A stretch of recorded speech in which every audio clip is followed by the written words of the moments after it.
നമസ്കാരം. പശ്ചിമേഷ്യ സമാധാനപൂർണമാകുമോ ഇല്ലയോ എന്നറിയാൻ ഇനി മണിക്കൂറുകൾ. പാകിസ്ഥാനിൽ വെച്ച് നടക്കുന്ന ചർച്ച ഇസ്രായേൽ ഇറാൻ അമേരിക്കൻ യുദ്ധം അവസാനിപ്പിക്കുമോ എന്ന് ചോദിച്ചു കഴിഞ്ഞാൽ ഇല്ല എന്നാണ് പ്രാഥമികമായി എനിക്ക് വിലയിരുത്താൻ കഴിയുന്നത്. ഈ ചർച്ച വെറും പ്രഹസനമായി മാറും. ഈ ചർച്ചയിൽ തീരുമാനമൊന്നും ഉണ്ടാകാൻ പോകുന്നില്ല. അതിന്റെ പ്രധാന കാരണം ട്രംപും ഇറാനും തന്നെയാണ്. ഇറാന് തങ്ങളുടെ ദേശീയത, തങ്ങളുടെ രാജ്യ താല്പര്യങ്ങള്, തങ്ങളുടെ രാജ്യത്തിന്റെ മറ്റ് ആരുടെയും കാൽക്കീഴിൽ തല വെച്ച് കൊണ്ടു കൊടുക്കാൻ പറ്റാത്ത, അതിന് സാധിക്കാത്ത വിധത്തിലുള്ള അവരുടെ ആത്മാഭിമാനം, ഇതിനെ വിട്ടുകളഞ്ഞുകൊണ്ടുള്ളൊരു ഒത്തുതീർപ്പിന് അവർ തയ്യാറാവില്ല. അമേരിക്കയെ സംബന്ധിച്ചിടത്തോളം, ട്രംപിനെ സംബന്ധിച്ചിടത്തോളം അയാൾക്ക് ചില ലക്ഷ്യങ്ങളുണ്ട്. അയാൾക്ക് ഇറാന്റെ കയ്യിലുള്ള യുറേനിയം വേണം, ഹോർമൂസ് കടലെടുക്ക് ഫ്രീ ആയിട്ട് അങ്ങോട്ട് വിടണം, അത് ട്രംപിന്റെ ഇഷ്ടത്തിന് വിടണം, അങ്ങനെ കുറെ താല്പര്യങ്ങൾ. ആ താല്പര്യങ്ങൾ ഇറാന്റെ മേൽ അടിച്ചേൽപ്പിച്ചുകൊണ്ട് ഇറാൻ അത് അംഗീകരിച്ചുകൊണ്ടല്ലാതെ അയാളും ഒത്തുതീർപ്പിന് തയ്യാറാവില്ല. പിന്നെ ആകെയുള്ളൊരു വിഷയം എന്ന് പറയുന്നത് ട്രംപിന് ഇതെങ്ങനെയെങ്കിലും ഒത്തുതീർത്തേ പറ്റൂ എന്നുള്ള സാഹചര്യം ഉണ്ട് എന്നതാണ്. അതുകൊണ്ടാണ് ഈ കളി മുഴുവൻ കളിക്കുന്നത്. ഏതായാലും ഈ ചർച്ചയ്ക്ക് ഇറാൻ വരുന്നത് കരുതിക്കൂട്ടി തന്നെയാണ്, ലോകത്തോട് ചില കാര്യങ്ങൾ പറയാൻ വേണ്ടി തന്നെയാണ്. അത് ആരായാലും പറയുന്നതാണ്, പറയേണ്ടതുമാണ്. അമേരിക്ക എന്ന തെമ്മാടി രാഷ്ട്രത്തിന്റെ തെമ്മാടി ഭരണാധികാരി കാണിച്ചു കൂട്ടുന്ന തോന്നിയാസങ്ങളും, അതുപോലെ ഇസ്രായേൽ എന്ന് പറഞ്ഞ ഒരു ഭീകര രാഷ്ട്രത്തിന്റെ തലവൻ കാണിച്ചു കൂട്ടുന്ന കാര്യങ്ങളും ഒക്കെ ലോകത്തിന് കാണേണ്ടതാണ്. ഇവർ കാണിച്ചു കൂട്ടുന്ന ഈ രണ്ട് രാജ്യങ്ങളുടെ ഭരണാധികാരികൾ ഒന്ന് ഒതുങ്ങിയാൽ തന്നെ, മറ്റു ലോകത്തോടൊപ്പം സഞ്ചരിക്കാൻ ശ്രമിച്ചാൽ തന്നെ ഈ ലോകത്ത് സമാധാനം നിലനിൽക്കുന്ന എല്ലാവർക്കും അറിയാം.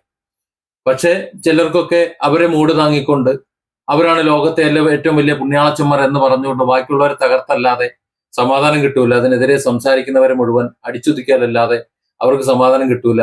ഇനി തങ്ങളുടെ കുടുംബത്തെയും ആരെയും ഒന്നും പറഞ്ഞില്ല എന്നുണ്ടെങ്കിലും തങ്ങളുടെ അഭിപ്രായം പറയുന്നവരെ തന്തയ്ക്ക് വിളിച്ചല്ലാതെ അവർക്ക് സമാധാനം ഉണ്ടാവില്ല എന്ന നിലയിലേക്ക് കാര്യങ്ങൾ പോകുമ്പോൾ ഇങ്ങനെയൊക്കെ തന്നെ നടക്കുള്ളൂ.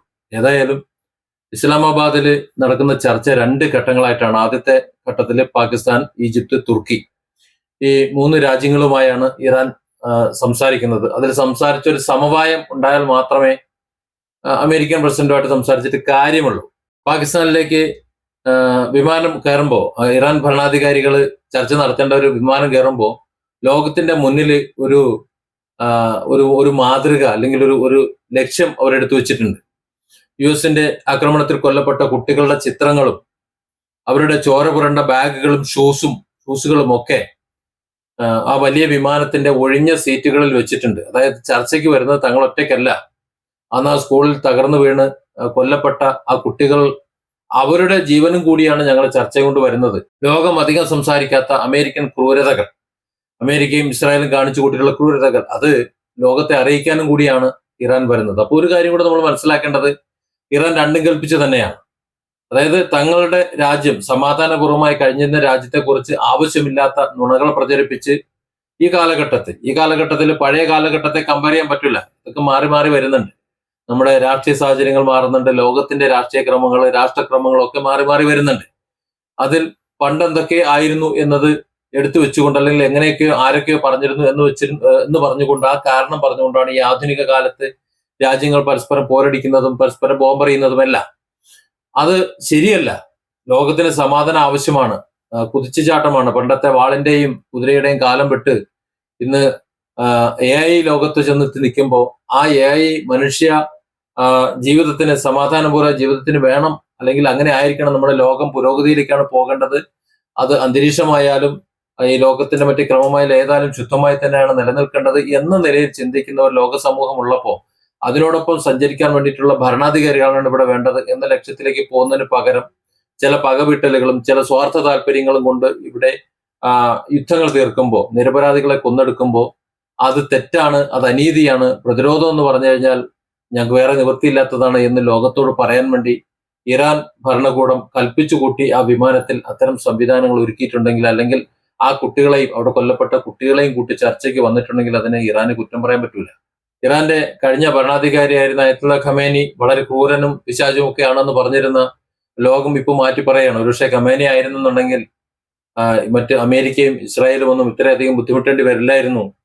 അദ്ദേഹം ഒരു സമാധാനത്തിന്റെ ആളായിരുന്നു. ഇന്ന് അദ്ദേഹത്തെ കൊന്ന് മണ്ണിനടിയിലാക്കിയ ശേഷം മണ്ണോട് ചേർത്ത ശേഷം ഇപ്പോൾ വിലപിക്കുന്നത് കാണുമ്പോൾ പുച്ഛം തോന്നാണ് ആ വിലപിക്കുന്ന അമേരിക്കയോടും ഇസ്രായേലിനോടുമെല്ലാം. അനുരഞ്ജന ചർച്ച മുറുകുമ്പോൾ ഇറാൻ മുന്നോട്ട് വെച്ചിട്ടുള്ള 10 കരാറുകളുണ്ട്, 10 നിബന്ധനകളുണ്ട്. ഈ 10 നിബന്ധനകളിൽ ബഹുഭൂരിപക്ഷവും അമേരിക്ക അംഗീകരിക്കാൻ സാധ്യതയില്ല എന്ന് ഇറാനും അറിയാം. ഇറാനാകട്ടെ ഇറാന്റെ നിലനിൽപ്പിന് അത് ആവശ്യമാണ്. ഇറാൻ ഒരു പരമാധികാര രാജ്യമാണ്, ആരുടെയും കോളനിയായി വാഴേണ്ട ഒരു രാജ്യമല്ല എന്ന് കൃത്യമായി ഉറപ്പുള്ളതുകൊണ്ട് അതൊക്കെ അംഗീകരിക്കാതെ ഒരു കാരണവശാലും ഈ ഒരു വെടിനിർത്തൽ സ്ഥിരമായി ഉണ്ടാകുമെന്ന് കരുതാനും വയ്യ. ഇറാൻ മുന്നോട്ട് വെച്ച 10 വിഷയങ്ങളെക്കുറിച്ച് വളരെ വ്യക്തമായി കഴിഞ്ഞ ദിവസം ഞാനൊരു വീഡിയോ ചെയ്തിരുന്നു. അതിൽ വളരെ പ്രധാനപ്പെട്ട 4 വിഷയങ്ങളിൽ ഒന്ന് പശ്ചിമേഷ്യയിൽ നിന്ന് അമേരിക്കൻ സേന പിന്മാറണം എന്നാണ്. അതായത് നിലവിൽ പശ്ചിമേഷ്യയിൽ പല രാജ്യങ്ങളിലും അമേരിക്കൻ ബേസ് ഉണ്ട്. അമേരിക്കൻ ബേസ് ഇറാനിൽ നിന്ന് മറ്റു രാജ്യങ്ങളെ സംരക്ഷിക്കാൻ വേണ്ടിയിട്ടാണ് എന്ന നിലയിലാണ് അവിടെ കൊണ്ട് സ്ഥാപിച്ചത്. സത്യത്തിൽ ഇറാൻ ഇവരെയൊന്നും ആക്രമിച്ചിരുന്നില്ല. ഇറാന്റെ പേരും പറഞ്ഞുകൊണ്ട് ഇറാൻ ഒരു ഭീകര രാജ്യമാണ്, നിങ്ങളെയൊക്കെ തകർക്കും എന്നൊരു ഒരു മറ ഉണ്ടാക്കി വെച്ചുകൊണ്ട് ഈ രാജ്യങ്ങളിലൊക്കെ അധിനിവേശം നടത്തുകയാണ് ശരിക്കും അമേരിക്ക ചെയ്തത്. എന്നിട്ട് അവരുടെ മണ്ണിൽ അമേരിക്കൻ പട്ടാളത്തെ സ്ഥാപിച്ചു, അല്ലെങ്കിൽ അമേരിക്കൻ ബേസ് സ്ഥാപിച്ചു. ആ ബേസുകളെ ലക്ഷ്യം വെച്ചുകൊണ്ട് അമേരിക്കയ്ക്കെതിരെ യുദ്ധം ചെയ്യുന്ന ആ ഇറാന്റെ മിസൈലുകളെ തടയാൻ ഈ പറയുന്ന രാജ്യങ്ങൾക്ക് കഴിയുന്നില്ല. അത് മാത്രമല്ല, ആ രാജ്യങ്ങളുടെ രക്ഷയ്ക്ക് അമേരിക്ക ചെല്ലുമെന്ന് പറഞ്ഞത് ചെന്നിട്ടുമില്ല.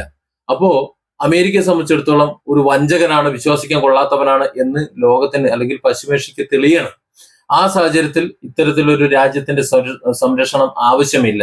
ഞങ്ങളുടെ കാര്യം ഞങ്ങൾ നോക്കിക്കോളാം, അതുകൊണ്ട് കൂടുപിടിക്കാൻ വാരിക്കെട്ടി പശ്ചിമേഷ്യയിൽ നിന്ന് വണ്ടി വിട്ടോണം എന്നതാണ് ഒന്നാമത്തെ കരാർ.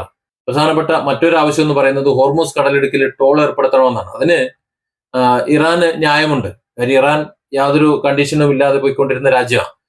ഇറാനെതിരെ വലിയ ഉപരോധമാണ് അമേരിക്ക ഏർപ്പെടുത്തിയിരുന്നത്. അതുകൊണ്ട് തന്നെ വളരെ ബുദ്ധിമുട്ടിയാണ് അവർ ജീവിച്ചിരുന്നത്. എന്നിട്ടും അവർ മറ്റുള്ളവരുടെ മണ്ടയിൽ കുതിര കയറാനോ ഈ ഉപരോധം നിലനിൽക്കവേ തന്നെ അമേരിക്കൻ ബേസുകളെ ആക്രമിക്കാനോ ഒന്നിനും അവർ തയ്യാറായില്ല. വേണമെങ്കിൽ ആ ഉപരോധം നീക്കാൻ വേണ്ടിയിട്ട് അമേരിക്കയുടെ നേതൃത്വത്തിൽ ഏർപ്പെടുത്തിയതാണ് ഉപരോധം എന്ന് ചൂണ്ടിക്കാണിച്ചുകൊണ്ട് അമേരിക്കൻ ബേസുകൾ, അതായത് പശ്ചിമേഷ്യയിലെ അമേരിക്കൻ ബേസുകളെ മുഴുവൻ തകർക്കാൻ നേരത്തെയും ഇറാൻ സാധിക്കുമായിരുന്നു. പക്ഷെ അത് ഇറാൻ ചെയ്തില്ല. ഇറാന്റെ മണ്ണിലേക്ക് കടന്നു കയറി ഇറാന്റെ ഭരണാധികാരികളെ വധിച്ച്, അവിടെയുള്ള കുരുന്നുകളെ വധിച്ച്, അവിടുത്തെ ജനജീവിതത്തെ ദുസ്സഹമാക്കി കഴിഞ്ഞ ശേഷമാണ് സത്യത്തിൽ ഇറാൻ ഈ ഒരു പ്രതിരോധത്തിന് ഇറങ്ങിത്തിരിച്ചത്. അത് ലോകത്തിനെല്ലാം അറിയാം, ആരൊക്കെ എങ്ങനെയൊക്കെ പറഞ്ഞു കഴിഞ്ഞാൽ. അതുകൊണ്ട് തന്നെ ഇറാന്റെ ആവശ്യം എന്ന് പറയുന്നത് മറ്റുള്ളവർ ഉണ്ടാക്കി വെച്ച കെടുതിയാണ് തങ്ങളുടെ രാജ്യത്ത്. ആ കെടുതിക്ക് മറ്റുള്ള രാജ്യങ്ങൾ തന്നെ സമാധാനം പറയണം, തങ്ങൾക്ക് അതിനുള്ള നഷ്ടപരിഹാരം കിട്ടണം എന്നാണ്. ഒന്നുകിൽ അമേരിക്ക നഷ്ടം കൊടുക്കണം, അമേരിക്കയും ഇസ്രായേലും കൂടി ഇറാന്റെ മണ്ണിൽ സംഭവിച്ചിട്ടുള്ള പ്രശ്നങ്ങൾക്കുള്ള നഷ്ടം കൊടുക്കണമെന്നുണ്ടെങ്കിൽ ടോളിന്റെ കാര്യം വേണ്ട. ഇനി അതല്ല എന്നുണ്ടെങ്കിൽ ഞങ്ങൾ ടോൾ ഏർപ്പെടുത്തും. ആ ടോൾ ഇറാനിയൻ കറൻസിയിലായിരിക്കും എന്നാണ് പറയുന്നത്. ഡോളറൊന്നുമില്ല. ഇറാൻ ഇനി എണ്ണ വ്യാപാരവും മറ്റു കാര്യങ്ങളൊക്കെ നടത്തുന്നതെല്ലാം ഇറാൻ കറൻസിയിലാണ്. അതായത് അമേരിക്കയ്ക്ക് ഏൽക്കുന്ന ഏറ്റവും വലിയ അടിയാണ്. എണ്ണ വ്യാപാരം ഡോളറിലാണെന്നുണ്ടെങ്കിൽ മാത്രമേ അമേരിക്കയ്ക്ക് രക്ഷയുള്ളൂ. ഡോളറിന്മേലാണ് എല്ലാ രാജ്യങ്ങളും ഫോക്കസ് ചെയ്യുന്നത് എന്നതുകൊണ്ട് മാത്രമാണ് അമേരിക്ക പിടിച്ചു നിൽക്കുന്നത്. ക്രമേണ ഓരോ രാജ്യങ്ങൾ മാറി മാറി പോകുമ്പോൾ സ്വാഭാവികമായിട്ടും ഡോളറിന്റെ വിലയിടിയും അമേരിക്കന്റെ ആ ഒരു അപ്രമാദിത്വം ചിലപ്പോൾ അവസാനിച്ചെന്ന് വരും. അങ്ങനെയുള്ള കാര്യങ്ങളൊക്കെ വരും. ഏതായാലും ഹോർമൂസിൽ ടോൾ ഏർപ്പെടുത്തും. ആ ടോള് തങ്ങളുടെ നഷ്ടത്തിനായി തങ്ങൾ വിനിയോഗിക്കും എന്നുള്ള ആ കരാറിനെ ഇറാൻ മാറ്റിമറിക്കാൻ സാധ്യതയില്ല. അമേരിക്ക അംഗീകരിച്ചു കൊടുക്കാനും സാധ്യതയില്ല എന്നുള്ളതാണ് തോന്നുന്നത്. ഹോർമൂസ് കടലിടുക്കിലൂടെയുള്ള എല്ലാ വ്യാപാരവും, എണ്ണ വ്യാപാരം എല്ലാം ഇറാൻ കറൻസിയിലൂടെ ആകണം എന്ന് പറയുമ്പോൾ അമേരിക്ക അത് അംഗീകരിച്ചു കൊടുക്കും നിങ്ങൾക്ക് തോന്നുന്നുണ്ടോ? അതായത് ഇറാന്റെ എല്ലാ ആവശ്യങ്ങളും അംഗീകരിക്കാൻ വേണ്ടിയിട്ടാണെങ്കിൽ ഇത്തരത്തിലുള്ള ചർച്ച തന്നെ ആവശ്യമില്ലല്ലോ. ഇവിടെ അമേരിക്കൻ താല്പര്യങ്ങൾ ഇറാന്റെ മേൽ അടിച്ചേൽപ്പിക്കാൻ വേണ്ടിയിട്ട് ഒരു പരിശ്രമം, അത്രേ ഉള്ളൂ. അങ്ങനെയായിട്ട് ഈ ചർച്ചയെ ഞാൻ കാണുന്നുള്ളൂ. അതിനപ്പുറത്തേക്കൊന്നും ഞാൻ കാണുന്നില്ല. അടുത്ത ഒരു പ്രധാനപ്പെട്ട ആവശ്യം എന്ന് പറയുന്നത് ഊർജ്ജ ആവശ്യങ്ങൾക്ക് വേണ്ടിയിട്ടുള്ള യുറാനിയം സമ്പുഷ്ടീകരണം ഇറാന് സാധ്യമാക്കണം, ഇറാന് പറ്റും, ഇറാൻ അത് അനുവദിക്കണം, അതുമേ ചൊറിയാൻ പാടില്ല എന്നുള്ളതാണ്. പക്ഷെ അമേരിക്കയുടെ ഉദ്ദേശം അതല്ല. അമേരിക്കയെ സംബന്ധിച്ചിടത്തോളം ഇറാന്റെ പക്കലുള്ള യുറാനിയം തങ്ങൾക്ക് വേണം, അത് തങ്ങൾ സൂക്ഷിക്കും, അല്ലെങ്കിൽ തങ്ങൾ ഉപയോഗിക്കും, ഇറാൻ അത് ഉപയോഗിക്കാൻ പാടില്ല എന്നാണ്. അതായത് നിന്റെ രാജ്യത്തുള്ള സമ്പത്ത്, നീ കണ്ടെത്തിയ നിന്റെ കണ്ടെത്തലുകൾ, അതെല്ലാം ഞാൻ നിന്നെ കൊള്ളയടിച്ചു കൊണ്ടുപോകും, അത് നീ സമ്മതിച്ചു തരണം. അതാണ് അടുത്ത കരാർ. ആ കരാറ്, അമേരിക്കന്റെ കരാർ ഇറാൻ അംഗീകരിക്കും തോന്നുന്നുണ്ടോ? ഇറാൻ വളരെ ബുദ്ധിമുട്ടി ഉണ്ടാക്കിയിട്ടുള്ള യുറേനിയം സംരക്ഷിക്കണം. അവർക്ക് ഊർജ്ജ മേഖലയിൽ ഇത് ഉപയോഗിക്കാൻ പാടില്ലേ? ബാക്കിയുള്ള രാജ്യങ്ങൾക്ക് ഉപയോഗിക്കാന്നുണ്ടെങ്കിൽ ഇറാൻ ഉപയോഗിക്കാൻ പാടില്ലേ? ബാക്കിയുള്ള രാജ്യങ്ങളെക്കാൾ ഇവൻ കീഴെ വീട്ടുകാരനാണ് ഇറാൻ. ചോദ്യത്തിന് പ്രസക്തിയില്ല. സമാധാന മേഖലയിലെ ആവശ്യങ്ങൾക്ക്, ഊർജ്ജ മേഖലയിലെ ആവശ്യങ്ങൾക്ക് യുറേനിയം സമ്പുഷ്ടീകരണം അനുവദിക്കണമെന്ന് ഇറാൻ പറഞ്ഞു കഴിഞ്ഞാൽ അത് അമേരിക്കയ്ക്ക് ഒരിക്കലും അംഗീകരിച്ചു കൊടുക്കാൻ പറ്റില്ല. കാരണം അമേരിക്ക യുറേനിയത്തിന് വേണ്ടിയിട്ടാണ് പണിയെടുക്കുന്നത്. ഇപ്പോൾ ഒരു പട്ടാളക്കാരനെ രക്ഷിച്ചെടുക്കാൻ വേണ്ടി എന്ന ലേബലിൽ 10-12 വിമാനങ്ങളുമായി വന്നതും അതിനു വേണ്ടിയാണ്. പക്ഷെ അങ്ങനെ വന്നെങ്കിലും സംഗതി പണി പാളി. വന്ന വിമാനങ്ങളൊക്കെ ഇറാൻ തകർത്തു. അതൊന്നും വാർത്തകളിൽ വന്നില്ല. ഏതാനും ചില വാർത്തകൾ മാത്രമാണ് വന്നത്. പിന്നെ ബാക്കി കൊണ്ടുപോകാൻ കഴിയാത്ത കുറച്ച് വിമാനങ്ങളുള്ളത് അമേരിക്ക തന്നെ തകർത്തു. ഇറാനോ അല്ലെങ്കിൽ മറ്റുള്ളവർക്കോ അതിന്റെ ഡോക്യുമെന്റുകളൊന്നും കിട്ടരുത്, വിവരങ്ങളൊന്നും കിട്ടരുത് എന്ന് കരുതിയിട്ട് തകർത്തു. ഇതൊക്കെ സംഭവിച്ചു.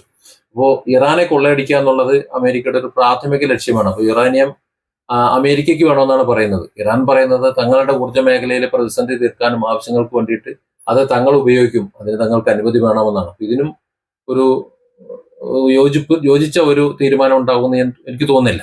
അപ്പൊ ഇത്തരത്തിൽ വളരെ പ്രധാനപ്പെട്ട ഒരുപാട് വിഷയങ്ങളുണ്ട്, 10 വിഷയങ്ങളുണ്ട്. ആ വിഷയങ്ങളോട് അമേരിക്ക വിമുഖത കാട്ടും എന്ന് തന്നെയാണ് ഞാൻ കരുതുന്നത്. പക്ഷേ ഈ ചർച്ചയ്ക്ക് എന്തുകൊണ്ടാണ് പിന്നെ ഇറാൻ വന്നത് എന്ന് ചോദിച്ചു കഴിഞ്ഞാൽ ലോകത്തെ കാണിച്ചു കൊടുക്കാനാണ്. അതിന്റെ ഒന്നാമത്തെ ഉദാഹരണമാണ് പാകിസ്ഥാനിലേക്ക് വരുന്ന ആ വിമാനത്തിൽ നിറയെ, വലിയൊരു വിമാനമാണ് തിരഞ്ഞെടുത്തത്. ആകെ ഏതാനും യാത്രക്കാരാണ് അതിനകത്തുള്ളത്. അവരുടെ സീറ്റ് ഒഴികെ ബാക്കി സീറ്റുകളിൽ മുഴുവൻ ചോര പുരണ്ട ബാഗുകളും ഷൂസുകളും അവരുടെ യൂണിഫോമുകളും അവരുടെ ബുക്കുകളും ഒക്കെ അവരുടെ ചിത്രങ്ങളും ഒക്കെ വെച്ചുകൊണ്ട് എല്ലാ സീറ്റും ഫുള്ളായി ഒരൊറ്റ സീറ്റ് പോലും കാലിയില്ലാതെ ഒരു വിമാനം വരുമ്പോൾ അത് ലോകത്തിന് കാണിച്ചു കൊടുക്കണം അമേരിക്ക എന്ന ഒരു ക്രൂര രാജ്യത്തിന്റെ, ഒരു ഭീകര രാജ്യത്തിന്റെ നിലപാടും അവരുടെ പ്രവൃത്തിയും എന്താണ് എന്ന്. ആ ഒരു ഉദ്ദേശം മാത്രമേ ഇവിടെ നടക്കൂ എന്നാണ് എനിക്ക് തോന്നുന്നത്. ഇറാന്റെ നിലവിലുള്ള ഈ ആവശ്യങ്ങൾക്കെല്ലാം ട്രംപ് നേരത്തെ തന്നെ വിയോജിപ്പാണ് പ്രകടിപ്പിച്ചുള്ളത്. ഹോർമൂസ് കടലിടുക്കില് ടോൾ അനുവദിക്കില്ല, മാത്രമല്ല ഇറാനെ ഒരു കാരണവശാലും ആണവായുധം ഉണ്ടാക്കാൻ സമ്മതിക്കില്ല. ആണവായുധം ഉണ്ടാക്കാൻ എന്ന് പറയുമ്പോൾ ഇറാൻ ആണവായുധം ഉണ്ടാക്കണോ താല്പര്യമൊന്നുമില്ല. ഇറാൻ ആയുധങ്ങൾ ഉണ്ടാക്കി കൂട്ടിയിട്ടുണ്ടെങ്കിൽ അത് ഇറാനെ അടിക്കാൻ വരുന്ന മറ്റുള്ളവരെ പ്രതിരോധിക്കാൻ വേണ്ടി മാത്രമാണെന്ന് ഇതിനോടകം തെളിഞ്ഞിട്ടുണ്ട്. അല്ലാതെ ഇറാൻ അങ്ങോട്ട് കയറി അടിച്ച ചരിത്രമൊന്നുമില്ലല്ലോ. ഇറാൻ വലിയ തീവ്രവാദികളാണ്, അല്ലെങ്കിൽ ഇറാൻ മറ്റു രാജ്യങ്ങൾക്ക് ഒരു ഭീഷണിയാണ് എന്നൊക്കെ പറഞ്ഞു വരുത്തുമ്പോഴും ചരിത്രത്തിൽ എവിടെയും ഒരു കഥ പോലും എടുത്ത് കാണാനില്ല അങ്ങോട്ട്. പിന്നെ പല രീതിയിൽ ആ രാജ്യത്തെ ആക്രമിക്കാൻ വേണ്ടി അത്തരത്തിൽ നാടകങ്ങൾ പറയുന്നു എന്ന് മാത്രമേ ഉള്ളൂ. അതുകൊണ്ട് തന്നെ പാശ്ചാത്യ ശക്തികൾ ഇറാനെ എതിർക്കാൻ, ഇറാനെ തകർക്കാൻ പല മാർഗങ്ങളും നോക്കും. ഇറാൻ മുന്നോട്ട് വയ്ക്കുന്ന ആവശ്യങ്ങളൊന്നും തന്നെ ട്രംപ് അംഗീകരിക്കുമെന്ന് കരുതാൻ വേണ്ട. പിന്നെ ഇറാന്റെ ആകെ ഒരു പ്രതീക്ഷ, ഇറാൻ ഈ ചർച്ചയ്ക്ക് മുന്നോട്ട് വരുന്നത് തന്നെ ഇറാന്റെ മേൽ അമേരിക്കന്റെ നേതൃത്വത്തിൽ വലിയ ഉപരോധം കഴിഞ്ഞ 40 വർഷങ്ങളായി ഏർപ്പെടുത്തിയിട്ടുണ്ട്. ആ ഉപരോധങ്ങൾ പിന്നെ നീക്കിക്കഴിഞ്ഞാൽ ഇറാന്റെ വലിയ ഒരു സമ്പത്ത്, ആ സമ്പത്ത് മുടങ്ങി കിടക്കുന്നുണ്ട്, ഫ്രീസ് ചെയ്ത് കിടക്കപ്പെടുന്നുണ്ട്, അത് കിട്ടും. അതേപോലെ മറ്റു രാജ്യങ്ങൾ ജീവിക്കുന്നത് പോലെ തന്നെ ഉപരോധങ്ങളും മറ്റും ഇല്ലാതെ മറ്റു ഇടപാടുകളെല്ലാം നടത്തി ജീവിക്കാൻ പറ്റും. ഇപ്പോ ഈ ചർച്ചയ്ക്കിടയിൽ അങ്ങനെ ഒരു ഉപരോധം പിൻവലിക്കുന്ന ആ ഒരു സംവിധാനം ഉണ്ടാകുമെന്നുണ്ടെങ്കിൽ അതായിക്കോട്ടെ. ഒരു സമാധാന ചർച്ച എന്ന് പറയുമ്പോൾ ചില വിട്ടുവീഴ്ചകളൊക്കെ ആകാം. 10-40 വർഷമായി തുടരുന്ന ഉപരോധങ്ങൾ പോവുകയും പണം കണ്ടെത്താനുള്ള അനുമതി, അത് ഹോർമൂസിലൂടെ ആയാലും അല്ലാതെ ആയാലും അതിനുള്ള അനുമതി ലഭിക്കുകയും ഒക്കെ ചെയ്തു കഴിഞ്ഞാൽ ഇത് അവസാനിക്കുമെന്നാണ് എനിക്ക് തോന്നുന്നത്. പക്ഷെ അത്തരത്തിലുള്ള ഒരു സാഹചര്യം അമേരിക്കൻ പ്രസിഡന്റ് ട്രംപ് അനുവദിക്കാൻ സാധ്യതയില്ല. ഇറാൻ വിട്ടുവീഴ്ച ചെയ്യാൻ ഈ 2 കാര്യങ്ങൾ തന്നെ ധാരാളമാണ്. അമേരിക്കൻ പ്രസിഡന്റ് ട്രംപ് വലിയ പ്രതിസന്ധിയിലാണ് എന്നുള്ളതാണ് ഇതിന്റെയൊക്കെ ഇടയിൽ ഈ ചർച്ച എങ്ങനെ നടക്കുന്നു എന്നതിന്റെ ഉത്തരം. അതായത് ഇറാൻ ഇടഞ്ഞു നിൽക്കുമ്പോഴും എങ്ങനെയെങ്കിലും ഇത് അവസാനിപ്പിക്കാൻ വേണ്ടി ട്രംപ് തുനിഞ്ഞിറങ്ങുന്നതിന്റെ കാരണം ഒന്ന് മിഡ് ടൈം ഇലക്ഷനാണ്. അത് വരുന്ന സമയത്ത് സ്വാഭാവികമായിട്ടും ട്രംപിന് മറുപടി പറയേണ്ടി വരും ജനങ്ങളോട്. മാത്രമല്ല 10,000 കോടിയിലധികം രൂപയാണ് ഓരോ ദിവസവും ചെലവാകുന്നത് അമേരിക്കയ്ക്ക് യുദ്ധത്തിന്. അത് അമേരിക്കൻ മേല് ആഭ്യന്തരമായിട്ടുള്ള ഒരു വലിയ സമ്മർദ്ദം ട്രംപിന് മേൽ ചെലുത്തപ്പെടുന്നുണ്ട് എന്നത് സത്യമാണ്. അതായത് ട്രംപ് ചെന്ന് തല വെച്ചു കൊടുത്തതാണ്. ഒന്നുകിൽ ഇസ്രായേലിനെ കൂട്ടി ചെന്ന് ചാടി, അല്ലെങ്കിൽ ഇസ്രായേൽ ട്രംപിനെ കൂട്ടി ചെന്നാടി. രണ്ടായാലും ഇതിപ്പോ ട്രംപ് വലഞ്ഞു നിൽക്കുക. ഇസ്രായേലിന് നഷ്ടപ്പെടാനൊന്നുമില്ല, അവരിങ്ങനെ അടിച്ചുകൊണ്ടിരിക്കുന്നു. ഇപ്പോ ആകെ മറ്റു രാജ്യങ്ങളെ അടിക്കാൻ ഇറാൻ ഒരു തടസ്സമായപ്പോ ഒരു സമാധാന കരാർ കാട്ടിക്കൂട്ടി അമേരിക്ക ഉണ്ടാക്കി വെച്ചു കൊടുത്തു എന്ന് മാത്രമേ ഉള്ളൂ. ആ കരാറൊന്നും വില പോകുന്നില്ല. ഇറാൻ നല്ല അടി അടിക്കുമെന്ന് ഇറാൻ തന്നെ പറഞ്ഞിട്ടുണ്ട്. അത് പേടിച്ചിട്ടാണ് ഇസ്ലാമാബാദിലെ ഈ സമാധാന ചർച്ച വെക്കുന്നത്. ഈ ചർച്ച പൂർണ്ണമായും ഫലപ്രദമാകും എന്ന് ആരും കരുതുന്നില്ല. ഇറാന്റെ മേലുള്ള എല്ലാ സമ്മർദ്ദങ്ങളും നീക്കി, അവരുടെ ഉപരോധങ്ങളുമൊക്കെ നീക്കി, അവർക്ക് ആവശ്യമായ നഷ്ടപരിഹാരം കൊടുത്ത്, അല്ലെങ്കിൽ നഷ്ടപരിഹാരം ഈടാക്കാനുള്ള അവസരങ്ങൾ കൊടുത്തു കഴിഞ്ഞാൽ ഇത് സമാധാനപരമായി അവസാനിക്കാനുള്ള സാധ്യതയുണ്ട്. അത് ട്രംപ് അങ്ങനെ മാറും. അതായത് ഇതുവരെയുള്ള ട്രംപിന്റെ സ്വഭാവം വെച്ച് നോക്കുകയാണെങ്കിൽ വേറെ നിവൃത്തിയില്ല ട്രംപിന്. അതുകൊണ്ട് ട്രംപ് അത് അംഗീകരിക്കും. പക്ഷെ അവിടെയും ഒരു കുഴപ്പമുണ്ട്. ഇസ്രായേൽ അപ്പോൾ ഇടഞ്ഞു തന്നെ നിൽക്കും. വീണ്ടും യുദ്ധം നീണ്ടുപോകാനും സാധ്യതയുണ്ട്. ഇസ്രായേലും ഇറാനും തമ്മിലുള്ള സംഘർഷം, ഇസ്രായേൽ തുടങ്ങി വെച്ചുള്ള സംഘർഷം പൂർണ്ണമായിട്ടും അണയ്ക്കണമെന്നുണ്ടെങ്കിൽ ഒരുപാട് ബുദ്ധിമുട്ടും. കാരണം ഇറാന്റെ സഖ്യരാഷ്ട്രങ്ങളുടെ മേൽ തുടരുത് എന്നുള്ള ഇറാന്റെ നിബന്ധന അവിടെ നിൽക്കുന്നുണ്ട്. അത് അംഗീകരിക്കാതെ ഇറാൻ ഒരു വാക്കേ ഉള്ളൂ. ആ വാക്ക് ഇതുവരെ നമുക്കറിയാം, യുദ്ധം തുടങ്ങിയ ശേഷം ഇതുവരെ ഇറാൻ മാറ്റി പറഞ്ഞിട്ടില്ല. പക്ഷെ ട്രംപ് പലതവണ മാറ്റി പറഞ്ഞു, പല നുണയും പറഞ്ഞു, പല രീതിയിലുള്ള ഊഹാപോഹങ്ങൾ ഇറക്കി വിട്ടു, പലതും പറഞ്ഞു. ഒന്നിന് ഇവിടെ യോജിക്കാത്ത വിധത്തിൽ പോലും പറഞ്ഞു. അവസാന വണ്ടിക്ക് ശേഷം ലാസ്റ്റ് ബസ് കാത്തു നിൽക്കുന്ന അല്ലെങ്കിൽ വാഗ്ദാനം ചെയ്യുന്ന രീതി പോലും ട്രംപ് നേരത്തെ വന്നു. പക്ഷെ ഇറാൻ അങ്ങനെയല്ല. അതുകൊണ്ട് ഇറാനെ സംബന്ധിച്ചിടത്തോളം ഇറാന്റെ ആപത്തിൽ സഹായിച്ചുള്ള തങ്ങളുടെ സഖ്യരാഷ്ട്രം ലെബനൻ അടക്കമുള്ള രാജ്യങ്ങൾ അതിലേക്കുള്ള അക്രമങ്ങൾ നിർത്തണം എന്ന ആവശ്യം അതിലൂടെ ഉറച്ചു നിന്നു കഴിഞ്ഞാൽ ഒരു കാരണവശാലും ഈ ഒരു സമാധാന ചർച്ച കൊണ്ട് ഒരു കാര്യം ഉണ്ടാവില്ല എന്ന് തന്നെയാണ് ഞാൻ പ്രതീക്ഷിക്കുന്നത്. Different angles. Don't forget to subscribe and support this channel.